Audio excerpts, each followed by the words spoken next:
see you. I could all this time. Dear sky. Oh, why doesn't this guy just go to middle? Where to? Oh. Oi, oi, oi, oi, oi, oi, oi, oi, oi. Go to middle, good job. This guy just not. Oh, never mind. I guess he knows how to. Buddy. Oh.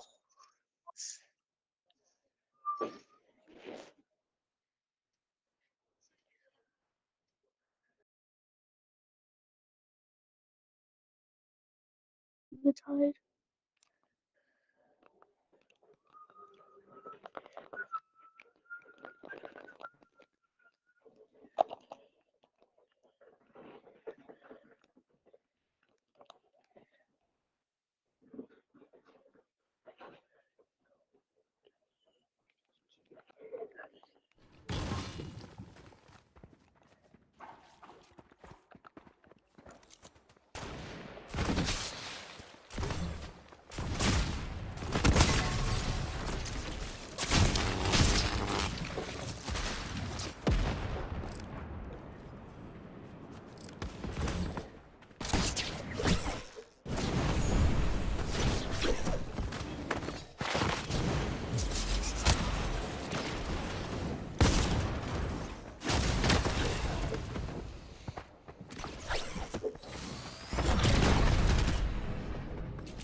Yeah.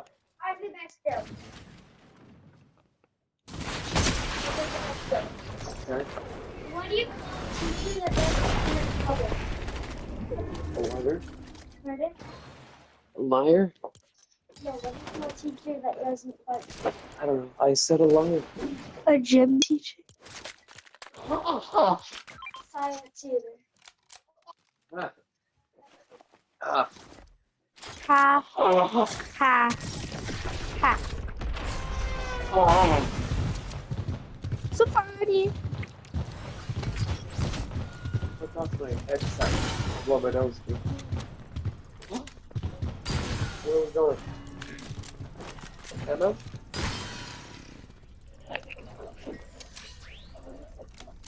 Ah. Yep. Noise.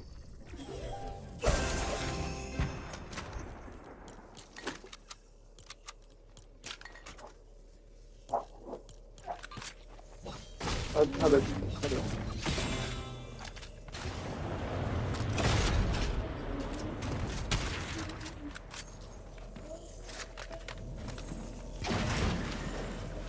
Why is there a cross on you? It's saying heals. Because you need help. You could get rid of it. Tell her to stand still. Just stand still.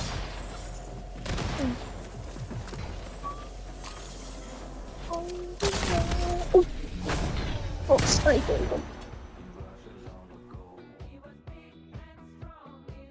Go again.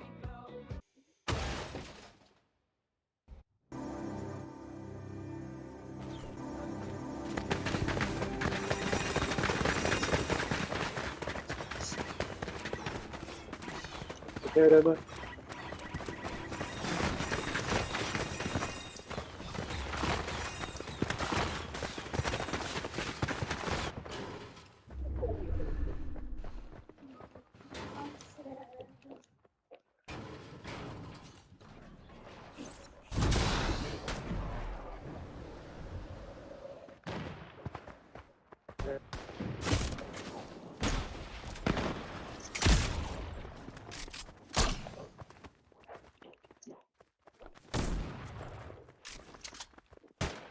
Sorry, Emma.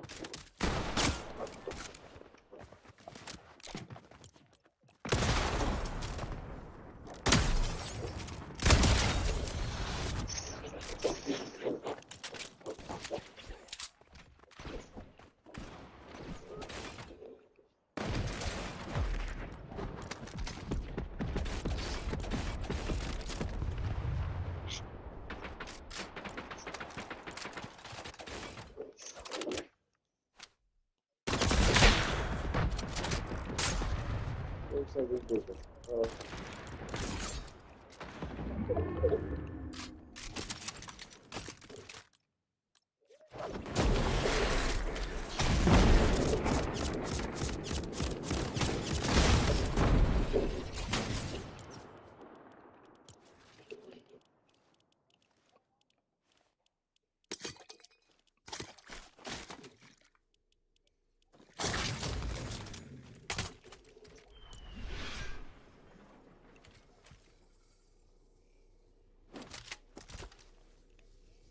Oh, I gotta. Oh. Yep, I am.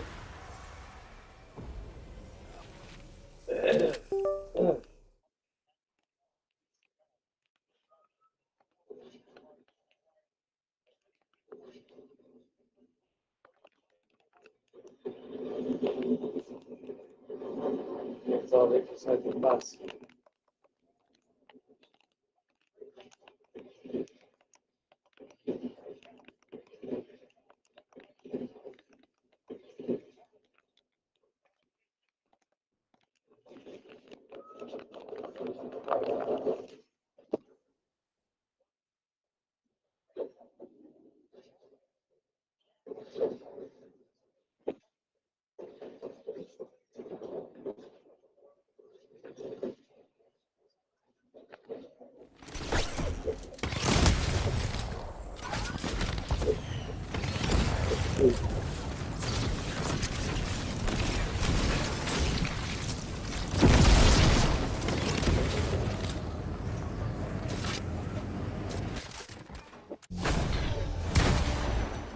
Oh, shoot, man. Oh, shoot.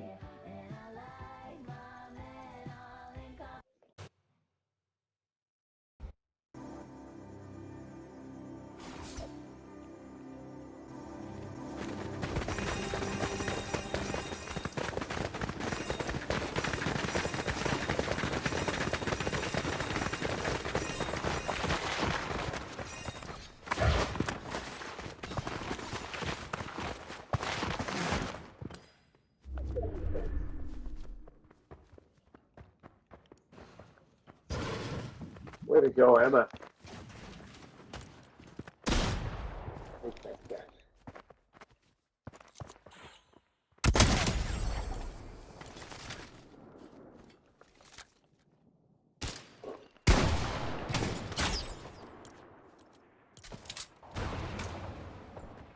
Oh, there's somebody over here.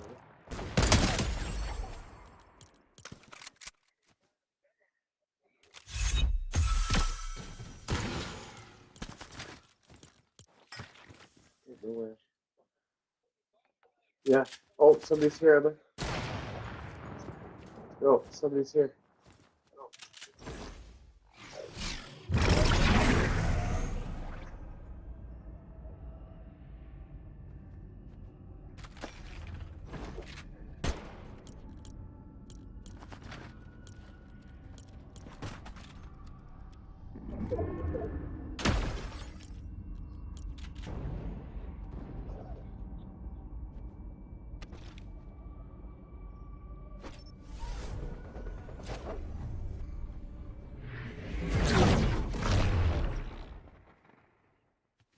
I got a guy here.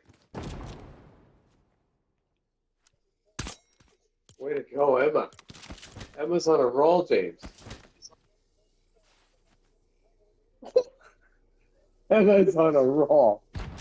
The guy.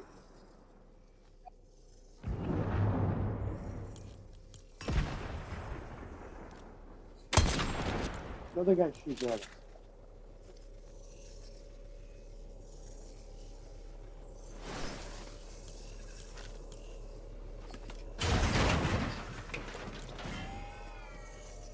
Holy Emma.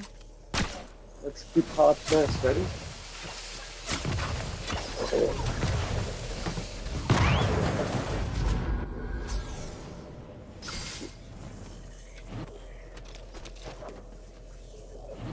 Damn, a storm's coming.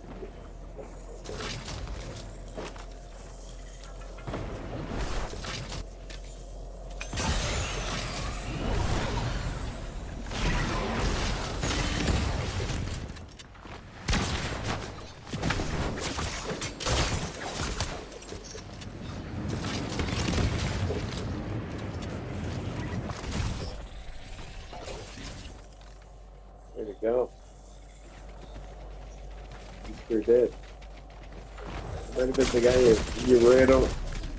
Looks like I've killed 7. There's only 10 people left there.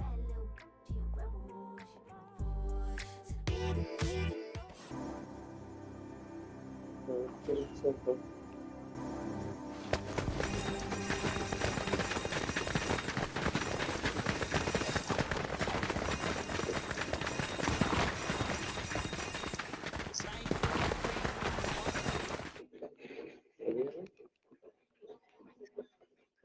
Come around the edge here. Come up here.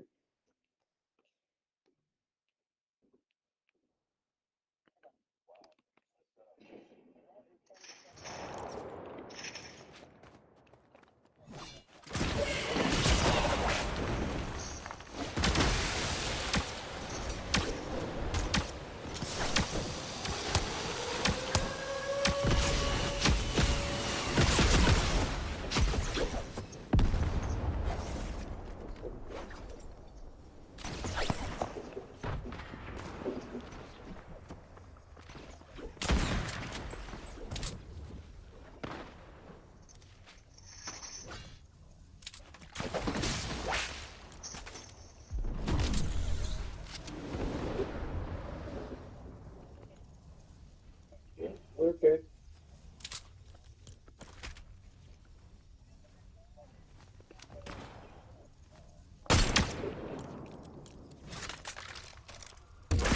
Only 6 people left, Evan. Oh, who's shooting? Are there people? Don't shoot, you're gonna attract them. Oh, it's gonna be sneaky.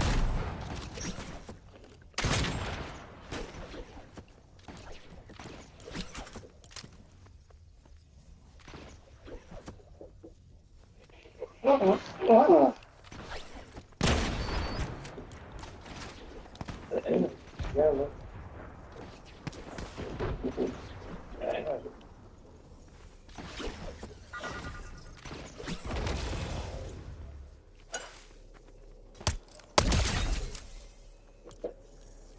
Oh, no.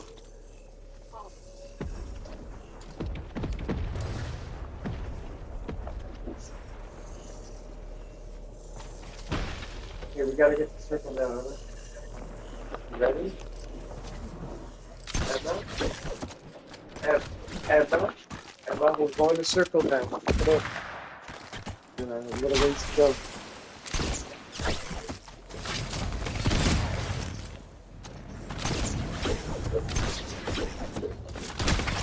What were you asking about the island?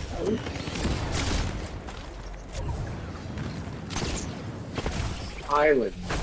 Yeah. Left foot slide, left foot up, right foot slide, they go right foot up.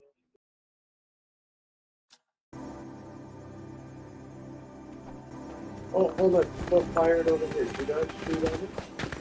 Go left.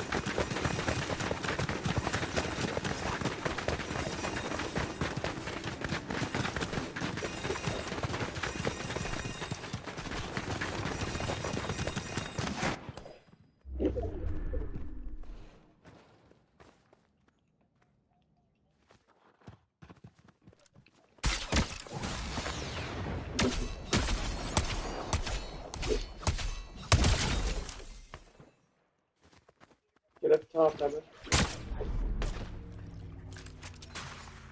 Up on this roof. Right here. You have to do a big jump. Big jump. Gotta jump up top. Here. Jump on this over here. Right here. Look. On here and then on the roof.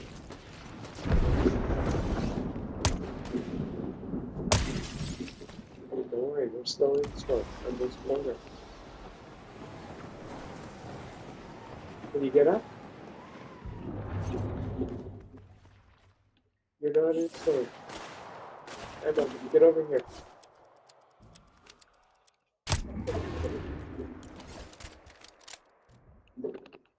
Yep, right up on the roof.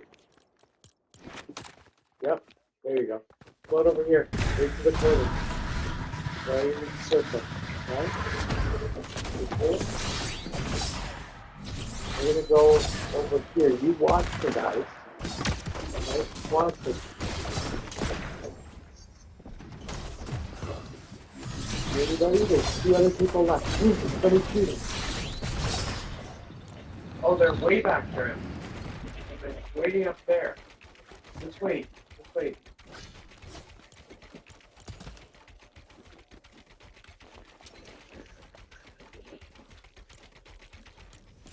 They've got to come to us.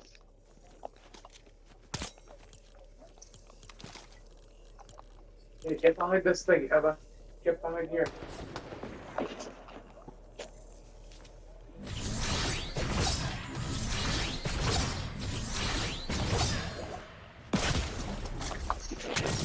They're fighting over there.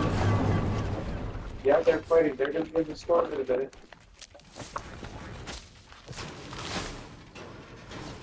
Yeah. So this one. Ooh. Are they here? Oh, yeah.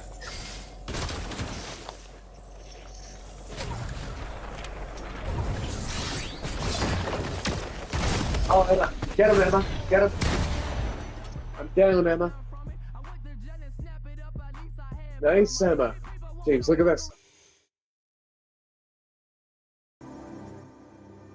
Don't worry. Keep going. Get that guy. Get the last guy. Right there on your left. It's okay. Oh, so close. Wow, Emma. Wow. Emma, you did so well. You got that 3rd last guy.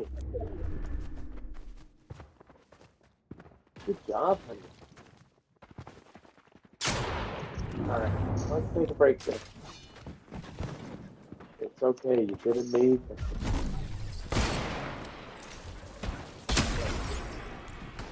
I'm gonna shut it off there.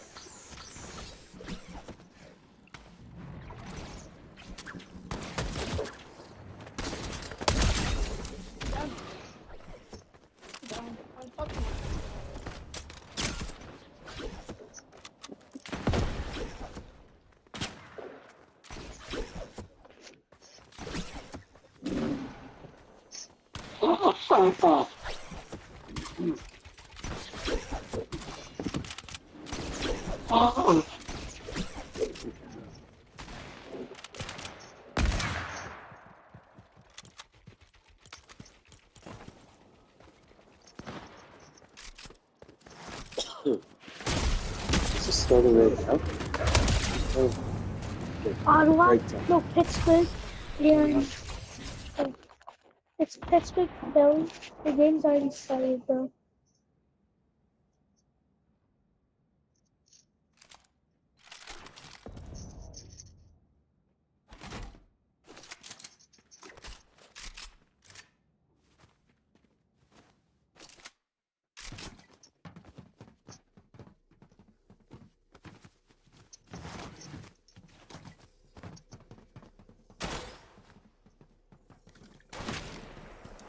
Yo, you guys got mic?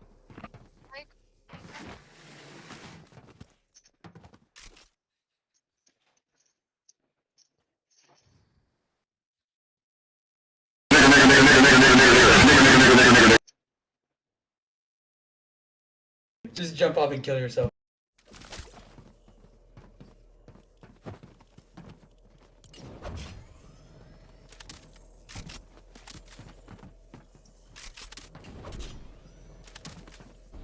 Did you talk back to me? No, I didn't. Yes, you did. Come here. Oh!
I'm unorthodox than the mother.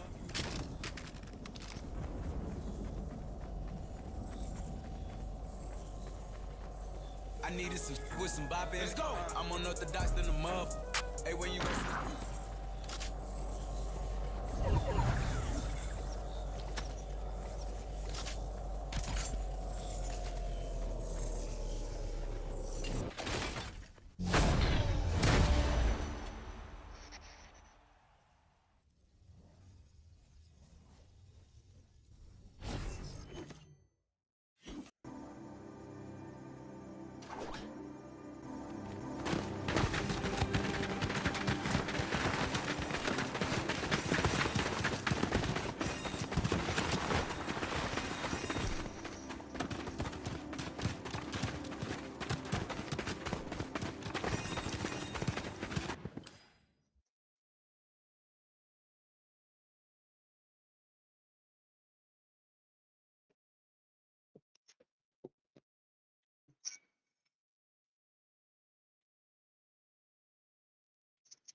What you want to do is save hundreds when Liberty Mutual customizes your car insurance. That's great, but can you ask your friend to stop digging into the green?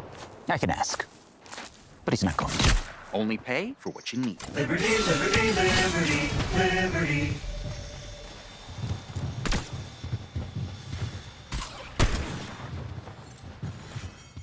Booking.com has all kinds of stays, because some love a rustic cabin. Others feel differently. Find exactly what you're booking for. Booking.com, booking.yeah. Welcome to the Heavy Spoilers Show. I'm your host Paul, and in this video we're going deep on The Boys.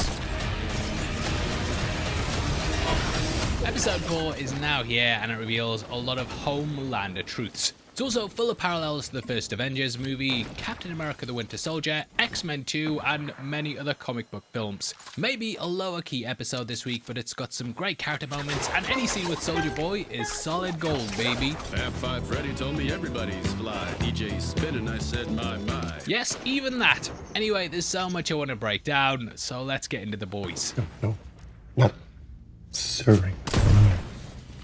Being the Lord. Now we pick up directly after last week with Homelander staring at a photo of his son. He's taking a lovely trip down memory lane after smashing Ryan's head in. Good times. He expresses shock that Ryan's alive later on, and it's like Invincible when the Viltrumites test their young. His reminiscing is cut short by Firecracker's arrival, and it's here I realise that her costume was very much like Starlight's second one. Both have ankle-breaking high boots and a very revealing bodysuit, which is funny as they're opposites of each other. Annie rejected the costume the first chance she could and became an enemy of Homelander when she realised just how awful the Seven were. Juxtaposing this, Firecracker revels in what the Seven and Vought get up to. In some ways, Annie is to blame after sharing a vicious rumour about Misty when she was younger, and this led her down the path she's on now. There's kind of a running joke I want to point out as well that we haven't really pointed out before, and it's that Seven never has 7 members in it, which I appreciate. He seems confused by her smell though, as all he can smell is his father.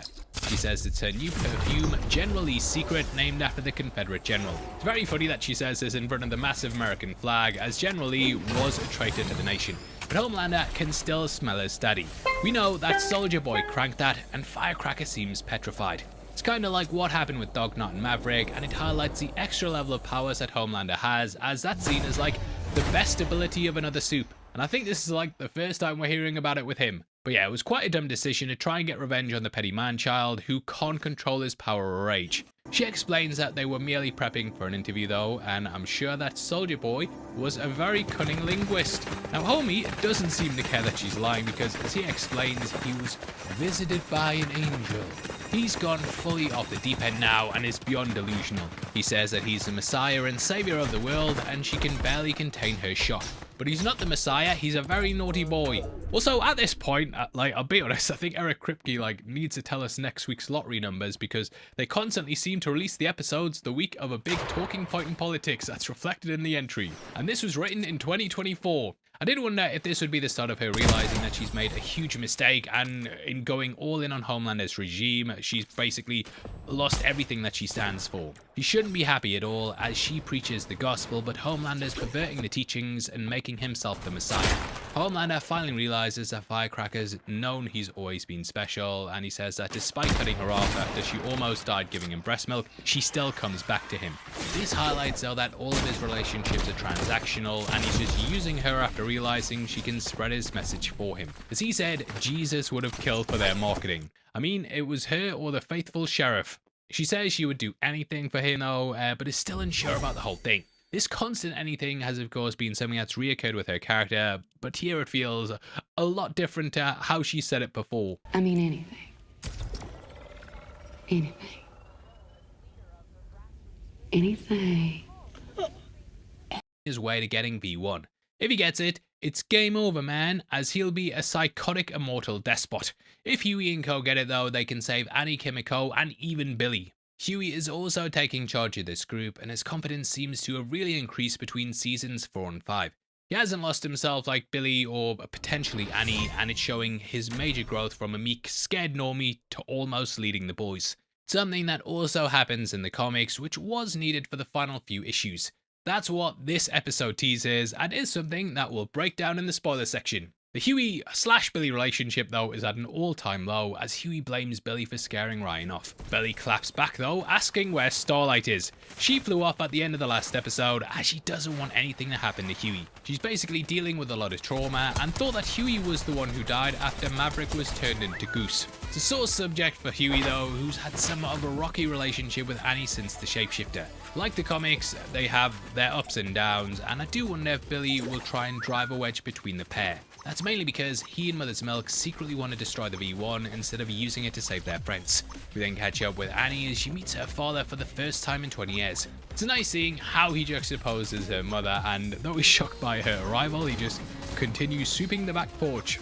As we learn, he's been hiding from her, and we get a major bombshell that she also has a half-brother. The news isn't all happy though, as he is part of the Manosphere and absolutely loves the Deep, who looks fantastic, I must say. Just like with Firecracker, the hypocrisy's on show as Annie's brother's wearing a Chromacopia hoodie. This is the 2024 Tyler the Creator album. That's an artist who's been rounded up along with Chapel Roan and locked up in freedom camps. So he calls Starlight a terrorist and watches the Deep's podcast, all while wearing an enemy of the regime's merchandise. The fact they have a sibling as well is a shock to both of them, and I like it when the show visits the general public. It's kinda similar to how we saw Monique's new husband fall into the Vault-Right pipeline, and we also saw Stormfront radicalize a dude in season 2. So it's interesting to see how Vaught's lies affect everyday people.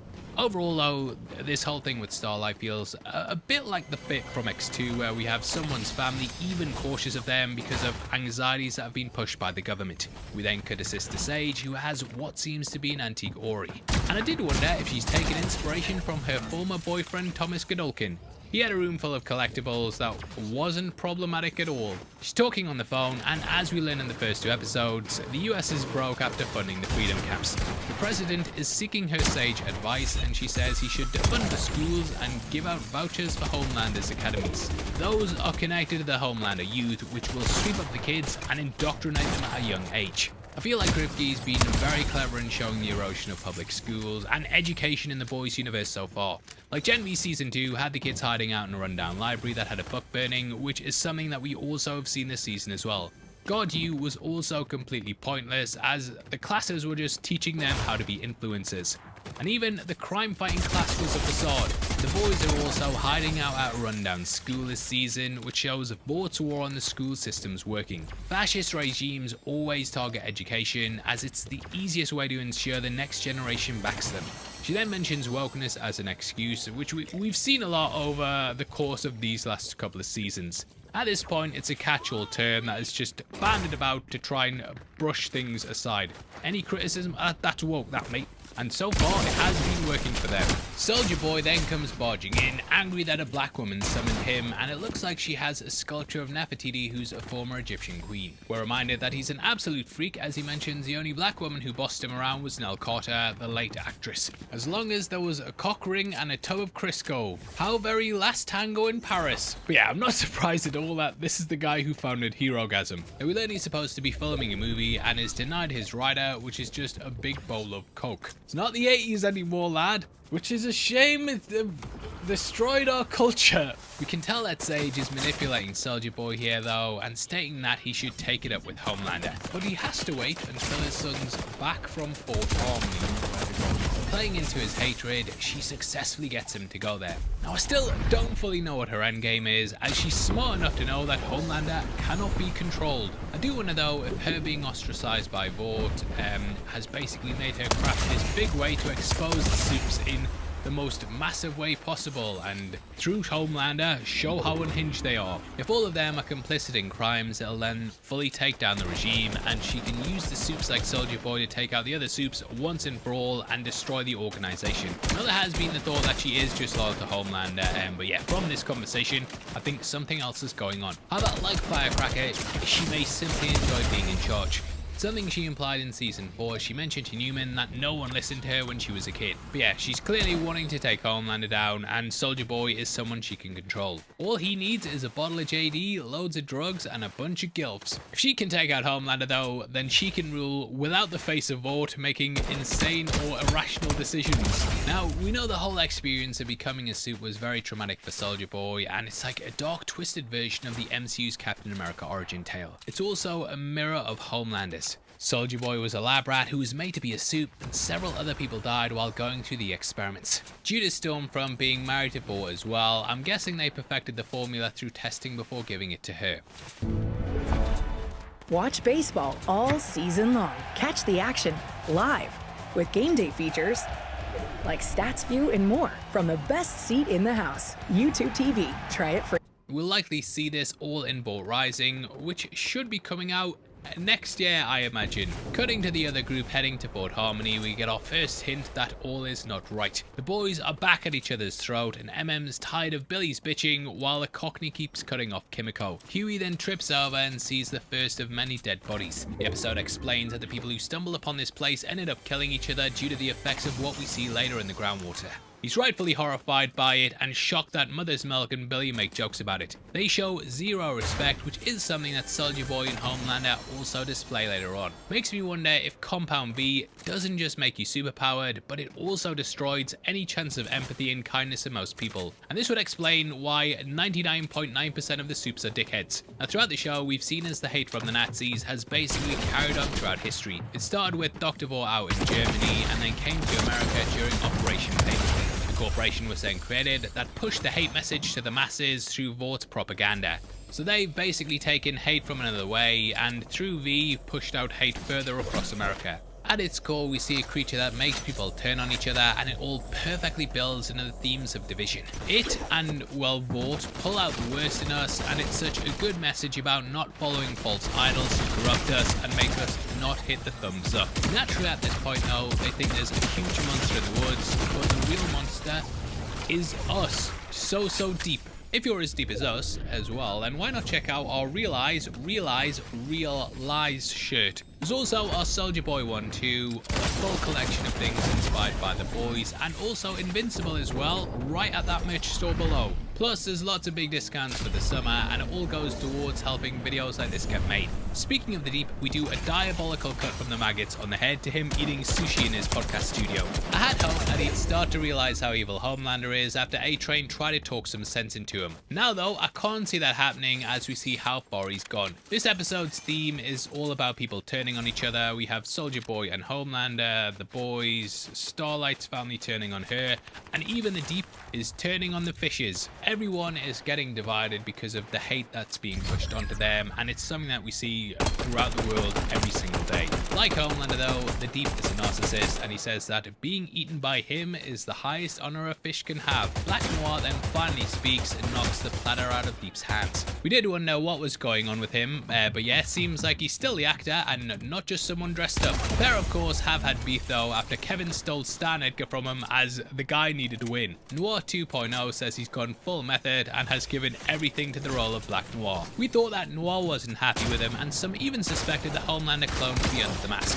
Instead though, he's just been trying to be the most accurate Black Noir he can be. In season 4, he constantly brought up his motivation and even questioned how Noir would enter a crime fighting moment. But this character is starting to slip, and I do think that he may even kill the Deep. But like Homelander, the Deep has betrayed the only person who actually likes and stands up for him. Noir 2.0 defended him when people called him stupid and made fun of his powers. It's a lot like what happened with the real Aquaman, with that character being seen as a joke for years and years and years. It then leads the Deep to drop my favourite line of the episode.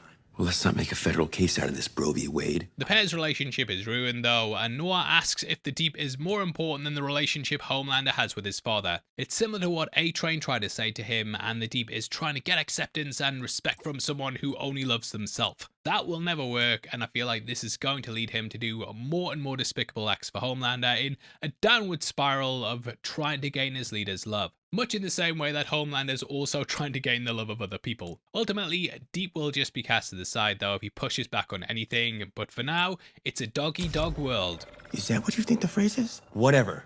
We then cut to Ashley's bedroom as Oh Father has turned into Oh Daddy, eh? As we know, she loves being a dog mummy, as we saw with Cameron Coleman and in Tech Knight's dungeon. She also has a mirror up on the wall as well, so the face on the back of her head can make eye contact. We then see a Miss Trunchbull-sized shot put used as a mouth gag, and also some stuff I don't recognise at all. I like holding hands and nothing else. David Diggs is hilarious though as Ashley's sub, and he says no ball gag can hold his scream when she's punishing his sin pit. He also remains in his costume as well, which is adorned with crosses, showing how hypocritical that he is. He's preaching against the supposed degeneracy on the left while having the biggest butt plug ever shoved into his sin pit. And we can see he even aches when he gets up. And hey, we're pointing out things you might have missed. Every detail will be covered. He can't hide anything from Ashley though. She can read his mind and learns that the church is broke. This makes him desperate, and like Firecracker, he should be against Homelander's blasphemy, but pretends this is a miracle from God as a way to make money. And yet, no doubt, he's misappropriated his church funds. This is something that's hinted at when she mentions Tammy Faye of the PTL Church, whose husband used church funds for his own gain. Ashley also mentions that the church has 2 Gulfstream jets. This is something that might be referencing Kenneth Copeland and his love for private jets.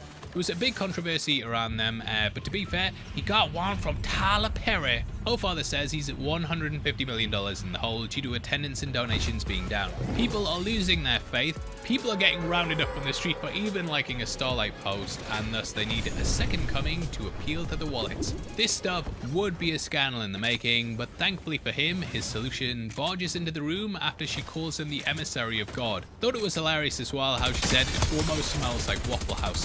They keep mentioning that, and as a Brit, I have to wonder what goes down in those establishments. It's not in the UK, don't know what it smells like, but I can imagine of what she says here. Sounds like the worst Wetherspoons you can find. Cutting back to Fort Harmony, the boys then arrive and head towards the building. The chemicals have got Huey acting brave, and he then criticizes Annie. He says that he almost died and then she ran off after making it about her, even bringing up the shapeshifter who touched him. She never asked if he was okay, and during that simply made it about her, which is something which I thought was quite weird at the time, and I know it got a bunch of backlash online. Shows again though that something is up as he's acting out of character, as it's not something he'd usually say, especially the point of calling her a bitch.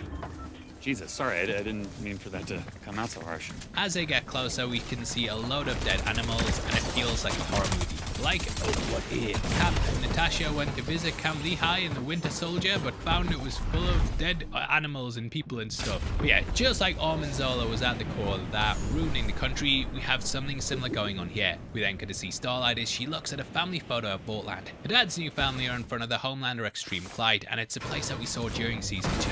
Also wonder if they had those Brave made veggie tacos. It cuts deep though, as she says how her father wouldn't take her, but he's gone there with his new family. Kind of like how your ex wouldn't do that thing for you, but does that thing for her new man. Which is of course watching Screen Crush videos naked. What? The stepmother then rushes in, and we can see there's a Homelander sign outside. It's misdirection though, and he's not actually a true Homelander, and has to keep up appearances as he's a deputy in the police. The police are an arm of Homelander's oppression, so they have to be 100% on his side. Again, even liking a Starlighter post in the past can get you put in jail, so being her dad is gonna cause a shitload of issues. So if he doesn't keep quiet, his family will be rounded up, and thus there's not really a lot he can do. It's a world away from her mother, who pushed her to be a soup and even had her singing adult songs at pageants. Now her father might secretly be a starlighter, but her brother, as we mentioned, is all in on the propaganda. I did wonder if Homelander might hold this family hostage, as it could be a way to bring out Annie, and yeah, the policeman knows and I don't bloody trust him. But now though, she's accepted by her stepmother, and they're some of the Sam and Golden Boy's parents. Turned out they were nice and wanted to give him Compound V to hopefully fix his mental issues. This is similar to how Marie Moreau's parents accepted Project Odessa as they were desperate to get pregnant. Vought is basically played on the vulnerable and then taken their kids and basically used them for their own gains. We then cut back to the 7th Tower and see Courtney Fortney moaning about lunch. This is a returning character from season 1 where she played a Vought production assistant. She also appeared in Gen V and has seemingly rose through the ranks. There she was coordinating the reveal of Andrew and Marie's new ranks, so yeah, done well for herself, I have to say. We then see the Worm again, who's back working with Vought. As we said in our episodes 1 and 2 video, we thought he'd end up like the stage manager, and to be honest, he still might. He asked for someone to go and get him a specific solo, as he only eats that as he's a worm. He's also wearing another TV show hoodie. This time it's Vought Summertime Clubhouse, which is a parody of the Mickey Mouse Club. We heard in season 2 how Gecko was a member of the cast, and it's something that a lot of the stars have gone through. We see that along with Ashley and Homelander, they're brainstorming how to present Homelander as the Messiah. On the whiteboard, they're asking if that's part of the established canon. They also wonder if they can throw out the old religions as myths and just say Homelander is the only god that ever was. Little typo there as well. This is them trying to work out his divine origin story though, just like how Vought came up with his origin story as an alien that was sent to Earth. That was obviously, a Superman parallel, but even Supes has been seen as a metaphor for Jesus now. He was originally created as a sort of take on Moses, a sort of updated one, but now, yeah, they've kind of pushed him towards that. Just shows though that every part of him is fake, and even his brand new divine right to rule is being manufactured in a writer's room. In the comics, this was done by the Legend, and I do hope we get to see the character again. I did wonder where my guy Seth Reed is, as he was still working for Vought as of Gen V Season 2. The Worm then suggests Homelander perform a live miracle on TV. One problem though, he can't actually do any miracles, so it would have to be VFX. I did even wonder if we'd get an AI video or something where we see him going through Jesus' miracles. Firecracker then says he could part the Red Seas and send some refugees back to where they came from. I don't know if she understood the meaning of the Moses story. Courtney then roasts the Worm and his idea, suggesting that Homelander fly to all the holy sites in the world and meet his followers in person. Behind her, we can also see a lot more potential ideas. These include baptizing Elon Musk and a Homelander daycare in addition to the Homelander youth. None of it is about actually helping the poor or curing the sick, and it's all just pretending to do these things, so he seems like something that he could actually do if he really wanted to. Vought has enough money they could change the world. Homelander obviously has incredible abilities, but he'd rather just be perceived as being nice rather than actually being nice. They even thought of an urban outreach with the line, "He's our homie and one nation under homie." Allfather then suggests Homelander sits on a throne on the Temple Mount for the poster and even slams the Bible. Again, showing more sacrilege. In the comics, Allfather was visited by Homelander at BelieveCon, which was the comics version of Capes for Christ. Homelander then asked him to join him after presenting the idea of super supremacy at Herogasm. He's skeptical at first, and like Ashley here, questions if people will support it. I mean, imagine proclaiming you're not only the son of God, but also all other religions avoid as well. Allfather then explains that a Homelander church would print money and is thinking that this will get him out of debt. Also found it funny how Courtney calls Ashley Firecrotch, but Firecracker thinks she's referring to her. We can also see that the Turbo Rush cans have been changed to Homelander Turbo Rush. This is something we mentioned after seeing the advert at the camps, and Homelander has replaced A-Train fully as the mascot, which made him killing him and then throwing a funeral where he eulogized him even more fucked up. She explains that only 22% of the population would accept Homelander as the one true god, which looks a lot like the result of the 2024 election. The Worm then mentions the numbers and says the suits never released their numbers. This is kind of similar to how we never really get proper viewing figures for streaming shows. He then says they need to tell a story and even brings up Joseph Campbell, who's the inventor of the hero's journey. It's been used as a staple for lots of countless stories, and even The Boys and Ryan's arc is kind of following in those footsteps. Stuff like a hero getting called up to do something, rejecting the call, and falling to the lowest point, and then getting back up, the death of a mentor, that sort of thing. It's a trope though that's been absolutely done to death at this point, and his Lamplight A Light of Justice finale gets roasted. He got a D- on AV Club, and he tries to defend himself by saying he had to service 14 main characters. He also had to bring in people from the Avenging Squad prequel. We know that he hates finales, as he mentioned it to Kimiko in episode 1, and yeah, trust me mate, I was up 1 AM on Boxing Day and New Year's doing Stranger Things videos, so I know what it's like. Now, the Avenging Squad were actually the name of Soulja Boy's first team in the comics, and it's actually pretty meta, as this season is laying the groundwork for Soulja Boy's spin-off Fort Rising. So Kripke is actually telling us how hard it is to include every character story in the season, while also setting up Fort Rising. Firecracker then says how the stuff that Jesus preached, like helping the poor and taking in foreigners, just doesn't sell anymore. She says that America is God's government and they are the chosen people.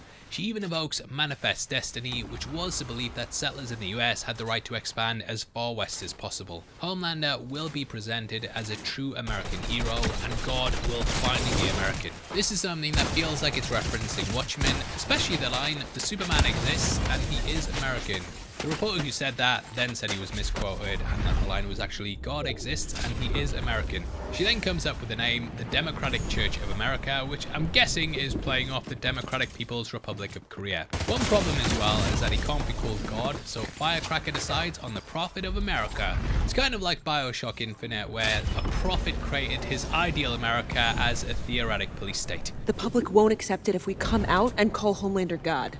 But yeah, knowing Homelander, I feel like he's gonna come out and say he's God, or maybe even say he's a doctor or something. We then cut to the father and son on a lovely hiking trip. Soulja Boy scoffs at Homelander's cape and says Orson Welles wore one to cover his fat ass. Homelander's got his cape stuck in a branch, and my guy should have had Edna Mode in his costume design team. So when he's seeing them walk as well, as Homelander could fly them there, but Soulja Boy refuses to be carried. This is something that we've seen in the comics as well, when the Seven had to carry Mr. Marathon and Black Noir. Soulja Boy also shows his disdain for human life, referring to the dead bodies as a couple of uggos. Homelander then asks why Soulja Boy is helping now. Later on, we learn he agreed to help his son just so he could trap him, but he says he's doing it because Homelander looks up to him. Homelander says he never said that, but it's just very obvious to anyone that he has both mummy and daddy issues. In response to this, Homelander brings up Stormfront and is taken aback when he learns that Soulja Boy banged her a couple of times and jokes at their Eskimo cousins. There has been the theory for a long time as well that Stormfront is in fact Homelander's mother, and that would make what he did very messed up. But Homelander explains that she's dead, and in season 1 she apparently took her own life by biting off her tongue. Soulja Boy doesn't believe she'd do that though. This is something we talked about around her death, as they just kind of had it off screen and didn't really give it any attention beyond the odd line. Sure, we saw her, she was burned up for a bit, but the death in itself was a bit unceremonious.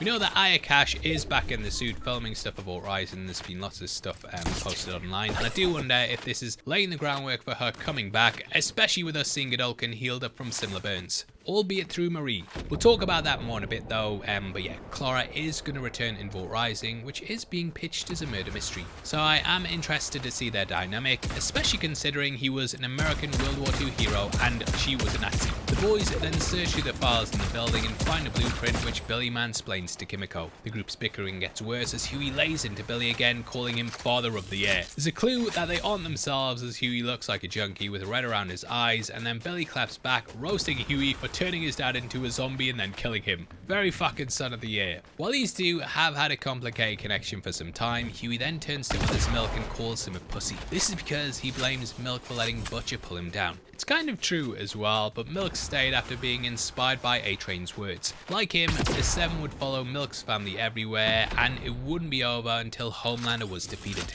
Butcher then says a cracking line. Fucking nonsense, called you a pussy. Don't let him get away with that. Allow me to translate that for anyone outside the UK. Nonce means pedo. Butcher is like the devil on Milk's shoulder though, and for once the only sane person in the room's Frenchie. Even Kimiko lashes out at him, and Billy says how he liked her better when she was just a dumb animal. This actually foreshadows the end of the comic, which is something that we'll talk about in our spoiler section, but it's very much like the Avengers. In that movie, Earth's mightiest heroes argued and bickered as they were under the influence of Loki's scepter. Lots of home truths are said throughout the episode though, and we then cut to Starlight's father. Here we can see Firecracker's squeak freak washing up liquid. Mason is just like your typical teenager though, with his music playing way too loud, and Starlight has to wear her stepmother's pajamas. Like the army, Supes are now in charge of local police departments, which is something Sage mentioned in episode 2. Since season 1, they've been trying to get Supes into law enforcement as it will offer big contracts. Livewire is in charge of this local area, and we saw him in season 3 as part of the in-universe reality show American Hero. He's a parody of DC's Black Lightning and also shares the name of DC's other Lightning-based character. And we learn that when Starlight's dad receives the order to round people up and take them to the freedom camps, he pretends to be ill so he doesn't have to participate in it. But the other deputies think Starlighters are coming for their kids and they've fallen for Vough's propaganda. It shows the other side of the situation she's facing and how it will be an uphill battle to stop Vought and Homelander.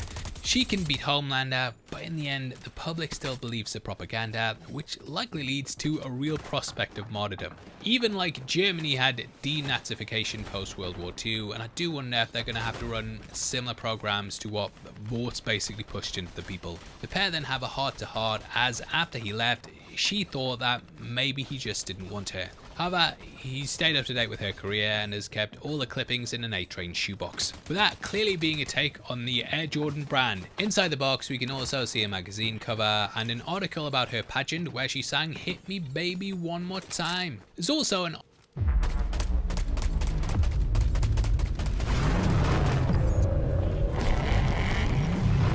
article about her saving a family from a power line. Is that a Goofy movie reference? Britney, of course, though, went through the pageants as well, along with the Mickey Mouse Club, and was a young star who's since had issues because of it. He's also got a ticket stub for Dawn of the Seven, which is the parody of Batman v Superman Dawn of Justice. It looks like it was shown in VMAX, which is the show's version of IMAX, and this is, I'm writing this on the week they've just announced Infinity Vision at Disney. They both agree the movie sucked though, which I'm sure Homelander would agree with as well. It's all lies from bloggers though, and we fans won with our #ReleaseTheBurt cut. He does say that he was proud of her though, especially when she quit the Seven, and we get some backstory on her parents' meeting. They met on a church trip to El Salvador, and it was Starlight's mother who sold him the idea of giving her Compound B. She thought that she could really save the world by making her a superhero. Which, yes, sounds like a good idea, but we know that it's just caused nothing but issues, and even at the point that she had to lie to Annie about her being born with powers. But this is what led them to argue, and as her dad says, her mother started to believe that Starlight was chosen by God. Perfectly mirrors the conversations currently going on with Homelander and shows how the pair are opposites. Starlight didn't want to be seen that way and even left capes for Christ because it mishandled religion. On the flip side of this, Homelander isn't religious at all, but will weaponize it for his own personal gain. Her parents then drifted apart as he couldn't keep lying about the Compound B and he didn't want to shatter her dreams. She then says how she loves Huey but ditched him and is petrified that something could happen to him. Her father tells her that the people they love aren't a weakness but a reason that they fight. Why A-Train had to defend his family, as well as the catalyst for Billy and Huey's revenge. Again, they're interrupted by Mason's music and Starlight decides to try and talk to her stepbrother. Luckily, she's told to knock first because, well, I'm sure everyone knows what teenage boys are like. Cutting back at the boys, Frenchie's in charge and leading them into the lab. You can tell they're going the right way as there's some Last of Us / Stranger Things type bodies and stuff on the wall. The Last of Us gets a big reference later with the reveal, and we see someone stuck to the wall just like the games in show. Now we learn that these are hunters as Frenchie picks up a bottle of Hunter's liquid. This is deer urine that's used to both mask human scents and also attract bucks. It's a Vought branded product because of course it is, with gunpowder being on the bottle.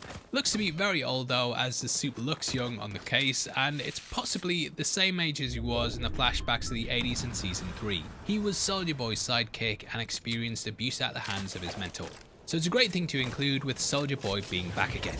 We then see that the hunters turn on each other. What if there is a monster here? But it's us. Just so deep. What if the monster in this show is everyone? The V1 that was developed and used here though has mutated the plants and everything in the area. This has pushed out spores that turn people against each other. I even wonder if because of this that it got into the water supply of all America, and this is why the country's so divided. Frenchie then calls The Last of Us The Walking Dead with mushrooms, but this situation is a bit more like 28 Days Later. Reminds me a lot of Mother's Milk's origin in the comics as well, as in those, Mother's Milk's mother worked at a dog food cannery that used to be a Vought lab. The company never cleaned up the place after working on Compound B, and like Fort Harmony, it all became polluted. It led to Milk's mother becoming infected with V, and because of this, Milk and his brother were born with powers. Due to this, his brother died as the sudden growth led to his head being crushed in his football helmet. His dad sued Vought, like he said last week, and in the comics this was due to his mother's exposure as well. Now speaking of milk, he laughs at Kimiko and Frenchie, calling them Romeo and Juliet and giving them 6 months. It's something that foreshadows the ending, but I do wonder if the show is going to go a little bit differently. Last week they had a chat and revealed that they have wildly different ideas of life after the war. She wants kids while he wants to hit the thumbs up and live a nomadic lifestyle in Germany. I do think the pair will probably die though, with one possibly going first and then the other going out in a move that takes their own life as well. Sort of like Romeo and Juliet. In this episode, her darkest thoughts come out and she seems to hate how he abuses drugs. Luckily for her though, he's the only sane one due to his drug use. We then see as Homelander and Soldier Boy arrive. As we learn at the start of the episode, Homelander has super scent, so Frenchie goes to spray the deer urine. But yeah, they aren't happy and instead just plop down a motion sensor. We then cut to the Manhandle podcast as the Deep discusses the benefits of semen retention, which is something that's a big topic in the manosphere for some reason. Noir is still furious with him though, and the Deep is so dumb that he falls for a bitch says what. And maybe he does need a court-appointed person following him around. We then cut to Mason watching it as Starlight visits him. He's got a Men Lives Matter poster along with a myriad of others, including a Vought Tournament of Heroes. It's interesting though how the Deep is as idle, as he's the same person who sexually assaulted his half-sister. Like a typical teenager, he has posters of women on his wall as well, and these include Maeve, She-Line and Firecracker. He also has a big Vibro Mango Thunder poster, which was the deodorant that Maverick wore last week. Beyond that, we can see that Translucent has been replaced by Black Noir. Now luckily, he never had Starlight's poster on the wall, as we can see his wanking station. Looks like my guy enjoys Firecracker's knockoff Cheetos as well after knocking one out, eh? She then tries to tell him that Vought lies about her are completely untrue. He then says that she blew her way into the 7, but instead of it being the Deep like the show, there it was A-Train, Homelander and Black Noir. The kid also goes to Homelander Academy, and this is just what Sister Sage wants. The truth will never break through to these kids because they're taught it at school and then come home and get bombarded by TikToks about it. But luckily for Starlight, she can get on his level as they share a family tradition. Other kids aren't as lucky though, and we see how deep the brainwashing goes as he's actually turned his own sister in. We then cut to Soldier Boy, who arrives at the place where he became super. It's like a more traumatic version of Steve returning to Camp Lehigh in the Winter Soldier. He even looks through old abandoned rooms similar to Steve Rogers later in that scene. This is also like Homelander's return to the lab that he made during season 4. We then cut through to the boys and learn the V1 is all gone. Someone has recently been there and has stolen the last few bottles. There's only a handful of soups who could have pushed through the 80 years of rust, but the heroine narrows it down to one person.